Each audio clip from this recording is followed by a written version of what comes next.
Hello guys, welcome to the biology class. So this is Deepak Kapdi. Let us start. We were studying life processes of class 10th. तो आज के इस video में हम next life process पढ़ेंगे that is excretion in the plant. So let us start. First what is excretion. तो excretion की बहुत ही सिंपल डेफिनेशन होती है removal of unwanted waste from the body of an organism is called as excretion. यहाँ पे I have written removal of harmful unwanted metabolic wastage from the body. The term metabolic wastage का मतलब है ऐसे waste जो हमारे body की biological reaction से बनते हैं. मतलब हमारे बॉडी के अंदर कुछ रिएक्शंस हो रही हैं जैसे रेस्पिरेशन हो गया, डाइजेशन हो गया, ऐसे बहुत सारे सब्सटेंसेस का टूटना बनना, this is called as metabolic wastage. तो इनका रिमूवल कहलाता है excretion. These wastage if accumulated are harmful to the body. That is quite obvious कि अगर ये वेस्ट हमारी बॉडी में ही जमा रह गए और टाइमली रिमूव नहीं किए गए so they can be very harmful. अब जो सब्सटेंसेस हमारी बॉडी से रिमूव किए जाते हैं these substances are called as excretory product. इनके लिए एक और टर्म यूज़ किया जाता है that is called as excreta. Waste materials के लिए ये भी यूज़ किया जाता है. और जो ऑर्गन एक्सक्रीशन में इन्वॉल्व होते हैं मतलब जिन ऑर्गन से एक्सक्रीशन हो रहा है these organs are called as excretory organ. हालांकि हम ह्यूमन एक्सक्रीशन को अलग पढ़ेंगे बट एक चीज़ मैं यहाँ पहले से क्लियर कर दूँ कि एक्सक्रीशन से जो वेस्ट प्रोडक्ट बनता है ह्यूमन बॉडी में दैट इज़ यूरिन. उसमें फीकल मटेरियल नहीं आता है. डाइजेशन का जो लास्ट स्टेप है जिसको हम इजेशन कहते हैं उससे जो वेस्ट मटेरियल जनरेट होता है जो एनस के थ्रू डिस्चार्ज किया जाता है वो एक्सक्रीशन में नहीं आता है बेटा. इसको क्लियर कर लेना. The urine which is generated in our body that is basically a excretory product. Now we have to study about the excretory products in the plant. तो इस वीडियो में हम प्लांट्स के एक्सक्रीटरी प्रोडक्ट पे focus करेंगे. तो late us start. Before understanding this, let me tell you something that plant have no specific organ for excretion of waste product. अगर 9th class में याद होगा तो हमने पढ़ा था कि जो एनिमल टिश्यूज होती हैं वो प्लांट के कंपैरेटिवली बहुत एडवांस हैं. मतलब they have got greater level of advancement and complexity. So in plants you can not see a specific excretory organ. आपको ऐसा कोई एक विशेष एक्सक्रीटरी ऑर्गन नहीं दिखेगा. Plants have got different mechanism to remove the waste material. सबसे पहले ये समझते हैं कि प्लांट के वेस्ट मटेरियल क्या है.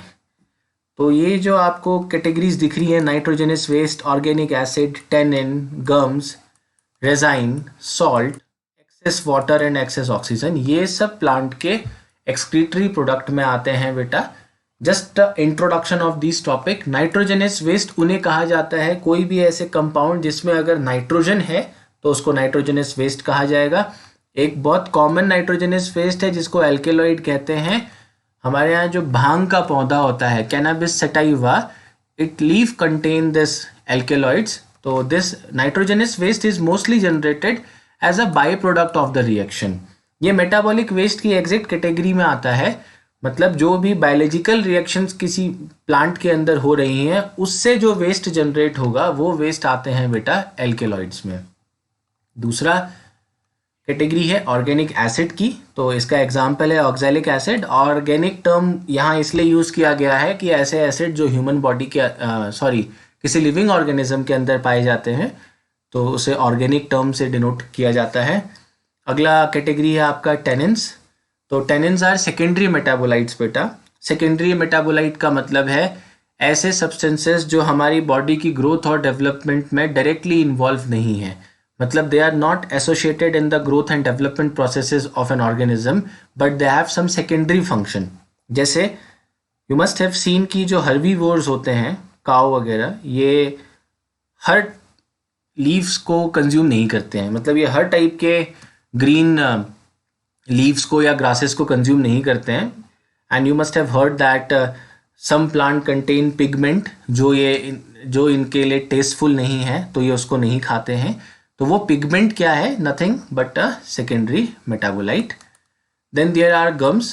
तो गम्स बेसिकली वो प्रोडक्ट हैं बेटा जो प्लांट के सेल वॉल के सेल्यूलोज के डिकम्पोजिशन से बनते हैं. मतलब जब सेल वॉल का डिग्रेडेशन होगा, सेल वॉल ब्रेक करेगी, सेल्यूलोज टूटेगा, तो उससे जो मटेरियल बनेगा उसको डाला जाता है गम्स की कैटेगरी में. Then there is resins. Resins are oxidation of aromatic compounds होना चाहिए था, यहाँ पे वॉल लिखा है. तो एरोमेटिक जिनमें कोई एरोमा होती है, तो एरोमेटिक कंपाउंड के ऑक्सीडेशन से रेजिन बनता है. इसका बहुत कॉमन एग्जांपल है, आपने पाइन के ट्री में लीसा देखा होगा. Then there are certain salt. कुछ टेरिडोफाइट्स में आपने हिमालयाज इकोसिस्टम में ये बहुत कॉमन है. कुछ टेरिडोफाइट्स में आपने देखा होगा कि फर्न्स में नीचे की तरफ को वाइट कलर के पैचेस होते हैं पत्तियों में. These are nothing but the salt, और ये सॉल्ट और कुछ नहीं, कैल्शियम कार्बोनेट के क्रिस्टल होते हैं. Then there is excess water. तो प्लांट में एक्सेस वाटर कहाँ से आता है? Absorption via roots. और एक्सेस ऑक्सीजन कहाँ से आती है? By the process called as photosynthesis. ये सब आपके एक्सक्रीटरी प्रोडक्ट की कैटेगरी में आते हैं बेटा. अब ये कुछ डायग्राम्स हैं जिनसे आप आसानी से समझ सकते हैं. We have spoken of salt. तो ये कैल्शियम क्रिस्टल के सॉल्ट आपको लीव्स में दिख जाएंगे, लोअर सर्फेसिस में. These are some of the examples of alkaloid. A very common example is in your vicinity also, that is cannabis sativa. भांग का पौधा, उसमें एल्कलॉइड होता है. Now this is something which we need to understand. हालांकि ये syllabus में नहीं है, but this is called as guttation. हमने पढ़ा था कि प्लांट में जो वाटर का लॉस होता है वो ट्रांसपिरेशन के थ्रू होता है from the aerial surface of plants, and that too in the form of water vapour. उसके अलावा भी एक प्रोसेस है जिससे प्लांट में वाटर का लॉस होता है, and this process is called as guttation. खास बात यह है कि this loss of water occurs in the form of liquid droplet. तो जो ये लॉस है वो किस फॉर्म में होता है बेटा? लिक्विड के फॉर्म में होता है. Plus it occurs from the tip of the leaves और स्टेम. तो ये लीव्स और स्टेम के टिप से अकर करता है, ना कि स्टोमेटा से. तो ये एक्सेस वाटर को रिमूव करने का एक प्रोसेस ये भी है प्लांट में. Now this is an example of resin. ये बहुत कॉमन है हिमालयन सिस्टम में. पाइनस ट्री में you can easily see this resin. And this is an example of gum, extensively used in the industries. तो गम्स क्या है? Cellulose का degraded product है. ये अगेन कैनबिस का एक प्लांट का फोटो है, that is alkaloid. It consist of alkaloid, sorry. This slide we have already discussed कि प्लांट में कोई स्पेसिफिक ऑर्गन तो है नहीं बेटा एक्सक्रीशन के लिए. तो क्वेश्चन ये उठता है कि प्लांट एक्सक्रीशन करता कैसे है फिर. So let us now understand the mechanism of excretion. So we know that कि प्लांट एक्सेस वाटर को किससे रिमूव करता है? ट्रांसपिरेशन से. और हमने दूसरा अभी पढ़ा कि किससे रिमूव होता है? गटेशन से. तो if the transpiration is occurring, तो वी नो दैट कि ट्रांसपिरेशन हमेशा कहाँ से होता है बेटा? स्टोमेटा. तो यहाँ पे स्टोमेटा अभी एक एक्सक्रीटरी ऑर्गन की तरह भी काम कर रहा है. क्यों? क्योंकि स्टोमेटा किसके रिमूवल में हेल्प करता है बेटा? वाटर और ऑक्सीजन के रिमूवल में. और जिस प्रोसेस से स्टोमेटा काम करता है, you are aware of that, this process is called as diffusion. So basically water और ऑक्सीजन का जो रिमूवल होगा, it will occur through the stomata. दूसरा, अब you know that during the winter season plant shed off their leaves. ठंडियाँ आने से पहले प्लांट अपने लीव्स को गिरा देते हैं. तो एक और मैकेनिज्म यहाँ पे है कि जो लीव्स प्लांट गिराएगा, उनके just before their shedding off, जो प्लांट के अंदर वेस्ट मटेरियल है, जो रूट या स्टेम के सेल में जनरेटेड है, वो सारा का सारा कहाँ ट्रांसफ़र कर दिया जाएगा बेटा? लीव्स में. तो वेस्ट मटेरियल बॉडी के पार्ट से कहाँ चले गया? लीव्स में. And when the plant will shed off leaves, जब पत्तियाँ गिर जाएंगी पेड़ से, तो वो वेस्ट मटेरियल प्लांट से एलिमिनेट हो गया बेटा. And the another method is that is lenticels. तो आपने जो वुडी प्लांट देखे होंगे, वुडी प्लांट की जो बार्क होती है, उनके बार्क में ऐसे क्रैक दिखते हैं बेटा. So these crack, these spore like structures are called as lenticels. इनको लेंटिसेल्स कहा जाता है. और स्टेम वाले रीजन में जो गैसियस वेस्ट जनरेट होते हैं, उन वेस्ट को रिमूव करने में लेंटिसेल्स हेल्प करते हैं. So this is all about lenticel. आता है आपका अगला.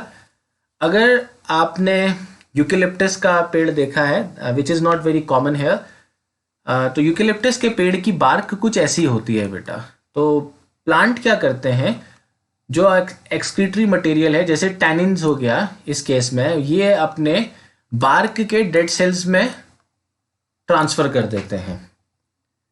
तो whatever waste material is generated in the plant, it will transfer it to the bark, dead cells, and regularly जो ये बार्क होती है इसको रिमूव करते हैं फ्रॉम देयर बॉडी। तो यूकेलिप्टस में ये बहुत कॉमन है, बार्क अपने आप ही निकल जाती है बेटा। ये देखो ये पील्ड ऑफ है naturally, not done by any human. So it is another method of removing the waste material. क्या किया यहाँ पे, वेस्ट मटेरियल को कहाँ डाल दिया, बार्क में डाल दिया, एंड पीरियोडिकली बार्क को भी क्या करेंगे, रिमूव करेंगे। Now this is something you must have scene. ये स्टेम का क्रॉस सेक्शन है जनरल। तो आपने देखा होगा जब पेड़ काटते हैं तो इसके सेंटर वाला पोर्शन हमेशा ऐसा डार्क कलर का होता है और साइड वाला पोर्शन लाइट कलर्ड होता है। तो ये डार्क कलर्ड इसलिए है बेटा क्योंकि प्लांट क्या करता है, जो अपना वेस्ट मटेरियल है, टेनिन, रेजिन वगैरह, एक तो हमने देखा बार्क में भी डाल देता है, उसके अलावा भी वो अपना जो वेस्ट मटेरियल है वो ओल्ड जाइलम के सेल्स में डाल देता है। और जाइलम के भी किस पोर्शन में बेटा, वेसल्स में। तो basically plant transfer the waste material to the old xylem vessels, और इन वेस्ट मटेरियल रेजिन गम की वजह से इसका जो कलर है बेटा ये डार्क हो जाता है। इसका एक एडवांटेज भी है, and that advantage again is that it protect the plant from the pathogen attack. ये जो रेजिन्स वगैरह इसमें आ गए, इसकी वजह से अब कोई भी फंजाई या बैक्टीरिया इजीली इसको अटैक नहीं कर पाता है। सो प्रोटेक्शन भी दे रहा है और अपने वेस्ट मटेरियल से रिड ऑफ भी हो रहा है। एंड द लास्ट इज, अभी हमने एक प्लांट का फोटो देखा था जिसमें कैल्शियम कार्बोनेट के क्रिस्टल रिलीज हो रहे हैं। तो प्लांट क्या करता है, अपने जो सॉल्ट है, एक्सेस सॉल्ट है, उसको कहाँ पे डाल देगा बेटा, वैक्यूल्स में स्टोर कर देता है, और पीरियोडिकली वैक्यूल उसको क्या करेगा, बाहर को रिमूव करेगा। तो ये ज़्यादातर ऐसे प्लांट्स के केसेस में होता है जो प्लांट्स सॉल्टी मार्शी एरियाज में पाए जाते हैं। जैसे फॉर एग्जांपल सी, तो ये जो क्रिस्टल्स हैं ये एक्सेस सॉल्ट है, यहाँ पे कैल्शियम कार्बोनेट का सॉल्ट है। एक्वेटिक एनवायरनमेंट में जो मॉइस्ट कंडीशन में पाए जाते हैं, तो प्लांट ने क्या किया, अपना जो सॉल्ट है उसको कहाँ स्टोर किया, वैक्यूल में, और वैक्यूल पीरियडिकली उसको क्या करेगा, it removes it's from its leaves. So this was all about the excretory material in plants and how excretion occurs in plant. So that is all for today. In case if you have any doubt, just let me know. Thank you.